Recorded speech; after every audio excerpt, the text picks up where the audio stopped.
Canetons par centaines, voilà longtemps que Guylaine et Jean-François n'en élevaient plus au sein de leur canetonnière installée dans le cœur des Landes. À la fin du vide sanitaire imposé par l'État pour éradiquer la grippe aviaire, ils sont des centaines de petits éleveurs à reprendre le travail depuis cet été.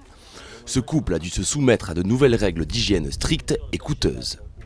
Il y a une partie propre et une partie sale, donc il va falloir séparer. Donc je vais passer par là, changer de tenue et sortir par l'autre porte, parce que là-bas il y a une autre porte. Et l'histoire c'est le virus. C'est pas ça qui va empêcher un virus. Je pense pas du moins. Non, c'est comme ça. Pour aménager ces sas de sécurité, les Lalanne ont déboursé 8 400 €. Une somme qu'ils jugent disproportionnée et qui s'ajoute au manque à gagner des 6 premiers mois de l'année. Pas moins de 40 000 € pour certaines exploitations. On sort d'une bande, on quitte une tenue, on remet les bottes qu'on a dans la zone professionnelle, on va dans la bande qui a 3 semaines de plus, on remet une autre tenue. Enfin, vous voyez, c'est un truc de fou, quoi. Il y a des heures à faire le transformiste dans la journée, quoi. C'est un truc de fou. Ces nouvelles règles concernent aussi les transformateurs et les abattoirs. Ici, à Saint-Sevé, dans les Landes, la célèbre maison Lafitte commercialise la production de 80 producteurs locaux. Pour faire face au contrôle et à la désinfection, elle a même embauché 2 personnes supplémentaires. C'est toute une organisation, quoi. C'est une organisation à bien penser et de minimiser les risques à tous les niveaux. Ça veut dire du nettoyage et désinfection à chaque maillon de la chaîne. Des mesures drastiques censées aussi rassurer le consommateur. Mais tout cela se paye au final dans l'assiette. Depuis le vide sanitaire, le prix du bloc de foie gras a augmenté d'environ 20%.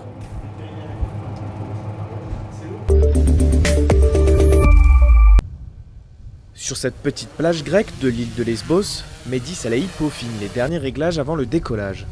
Cet expert en drone venu des États-Unis est le fondateur de Drones pour réfugiés, un projet destiné à utiliser ces petites machines pour repérer les migrants en difficulté lors de leur traversée de la Méditerranée.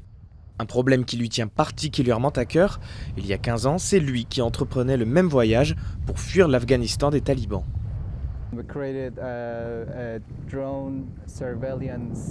Nous avons créé un système utilisant des drones pour surveiller l'arrivée des réfugiés venus de Turquie ou de Libye et qui se rendent en Grèce. Nous faisons voler nos drones au-dessus des routes maritimes empruntées par les réfugiés qui tentent de traverser et nous partageons ensuite nos données en ligne avec les secouristes. Depuis 2015, le nombre de migrants arrivant sur les côtes de Lesbos a fortement augmenté à cause du conflit syrien. Et plus de 3000 d'entre eux ont péri en mer au cours des 6 derniers mois. L'utilisation des drones permet de repérer et d'atteindre une embarcation en difficulté en un temps record, là où il faut parfois plusieurs heures pour un bateau. Il fournit ainsi des informations précieuses aux secouristes avant leur arrivée sur place.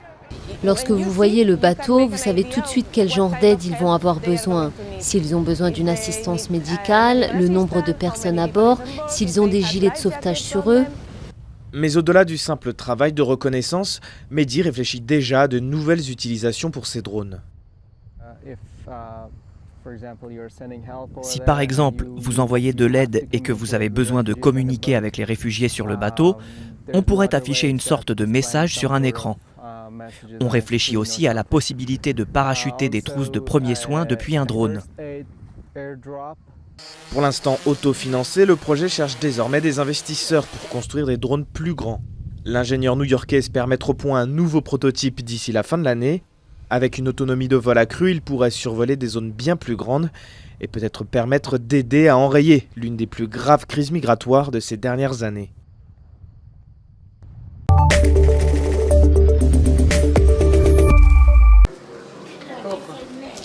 Ils ont 93 et 100 ans. Amina et Antonio sont en parfaite santé et totalement autonomes, comme la plupart des centenaires d'Acciaroli, un petit village du Cilento dans le sud de l'Italie. Ici, plus d'un habitant sur 10 a dépassé le cap des 100 ans. On ne mange que des choses saines.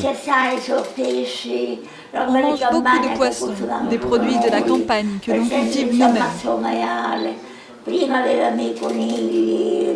On a nos propres lapins, nos poulets, seulement des produits du terroir.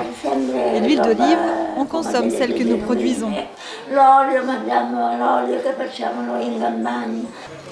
Car ce serait en partie dans l'alimentation que réside le secret de ces heureux centenaires.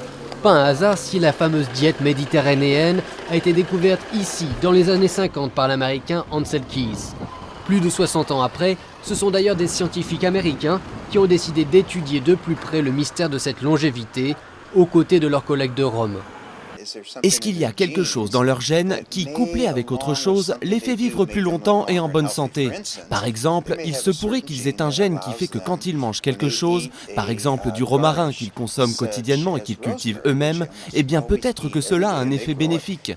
On sait que le romarin permet d'améliorer les capacités du cerveau. Sur les 80 personnes âgées qui ont participé à cette étude, et notamment 25 centenaires, aucun d'eux n'a la maladie d'Alzheimer. Tous ont également en commun une activité physique quotidienne, comme la pêche, la marche ou encore le jardinage. Ce que nous aimerions faire au final, c'est créer un score clinique, une sorte d'outil. Une personne, pour vivre bien et longtemps, devrait avoir un certain type d'alimentation, un certain type d'activité physique, un certain type de vie en société et une certaine philosophie. Une recette que ces scientifiques espèrent bien un jour exporter pour permettre à d'autres de vieillir en bonne santé.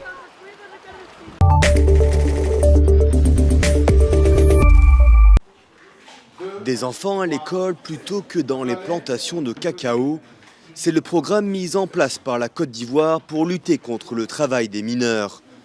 Premier producteur mondial de cacao avec 35% des parts de marché, la Côte d'Ivoire souhaite redorer son image, quelque peu écornée par la présence d'enfants dans ses exploitations agricoles.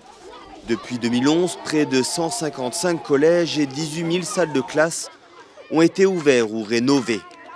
Depuis qu'il y a l'école, aujourd'hui, ces enfants-là, chaque jour, viennent à l'école. La première année, en 2013, on a eu un grand effectif au CP1, la première classe. Des grands enfants qui n'allaient pas de 10 ans, qui n'étaient pas là à l'école, on a réussi à les rattraper, en les empêchant ainsi d'aller au champ.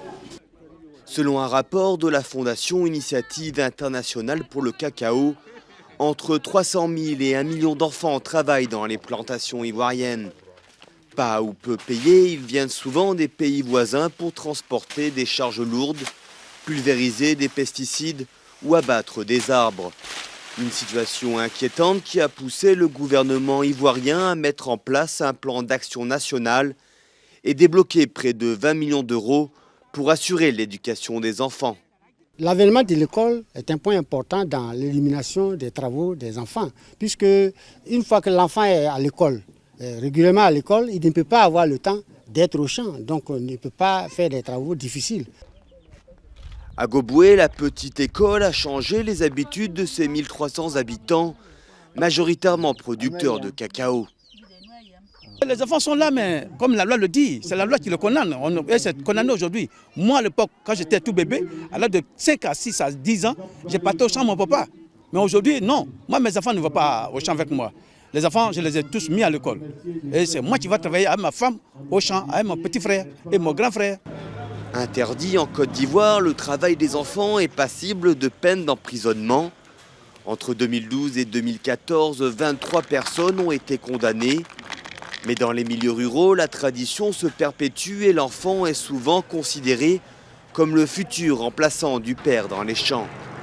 Mais les mentalités évoluent, à l'image de l'école de Goboué, qui accueille désormais plus de 220 élèves.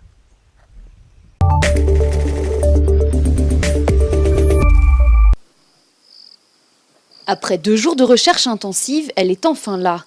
Mais un tête-à-tête avec une lionne ne s'improvise pas. Équipés d'un fusil anesthésiant, ces 2 vétérinaires vont d'abord endormir l'animal avant de s'en approcher.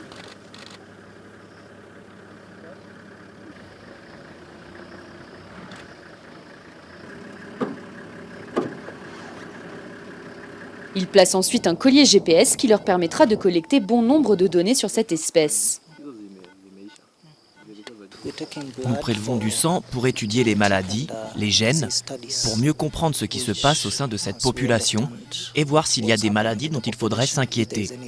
Donc, de temps en temps, nous prélevons du sang sur nos différents patients pour contrôler les maladies. Au-delà des questions de santé, il s'agit surtout de comprendre les déplacements des lions. La réserve d'Olpejeta, située à 150 km au nord de Nairobi, possède l'une des plus importantes populations de lions du pays. Plus de 70 spécimens vivent dans le parc. Un tel suivi est indispensable pour mieux comprendre l'espèce et surtout la préserver. Nous faisons cela pour suivre les déplacements des animaux, voir comment les meutes interagissent entre elles et comment elles se séparent. Mais nous faisons aussi cela pour créer une base de données qui nous aide à mieux gérer les actions de l'animal. Même s'il n'est pas en voie d'extinction, le lion est une espèce très menacée. Selon le programme de conservation de la faune du Kenya, la population de lions dans le pays diminuerait d'une centaine de spécimens chaque année. En cause, des conflits avec les humains et la destruction de leur habitat naturel. Une situation qui ne se limite pas aux frontières du Kenya.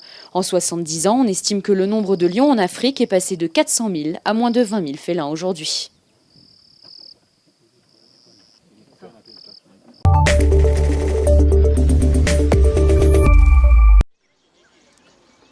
Jon Stewart et Stephen Hawking ne cherchent pas de la nourriture. Leur mission, détecter l'odeur d'explosifs.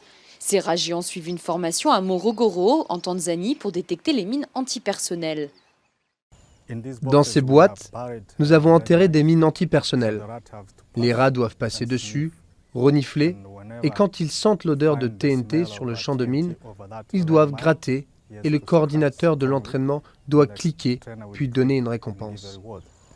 Chaque année, les mines antipersonnelles tuent 15 à 20 000 personnes dans le monde, majoritairement des enfants. Une fois leur entraînement terminé, les rats seront envoyés au Mozambique, en Angola et au Cambodge. Grâce à ces nouveaux démineurs, l'ONG belge Apopo a déjà neutralisé plus de 83 000 mines. En termes d'opération sur les champs de mines, les rats ne pèsent rien. Ils pèsent beaucoup moins que ce qui est nécessaire pour faire détonner une mine directe. Donc vous pouvez les utiliser pour tous les types de mines sans aucun problème. Dans un laboratoire voisin, Violette et Oprah passent de tube en tube pour renifler la tuberculose. Les employés d'Apopo sont aussi utilisés pour diagnostiquer cette maladie qui tue chaque année plus d'1 million de personnes. Nous détectons en moyenne 40% de patients testés positifs de plus que les hôpitaux. Donc nous repérons plus de malades à temps. Je pense que nous avons déjà sauvé plus de 10 000 personnes. Le labo les avait testés négatifs, donc sans nous, ils auraient été renvoyés chez eux et ils auraient contaminé d'autres personnes. Un rat peut à lui seul passer en revue 100 échantillons en 20 minutes au lieu de 4 jours pour un laborantin. L'ONG belge Apopo ne compte pas en rester là. Suite à leur réussite pour les mines antipersonnelles et la tuberculose, la prochaine étape pourrait être la détection du cancer.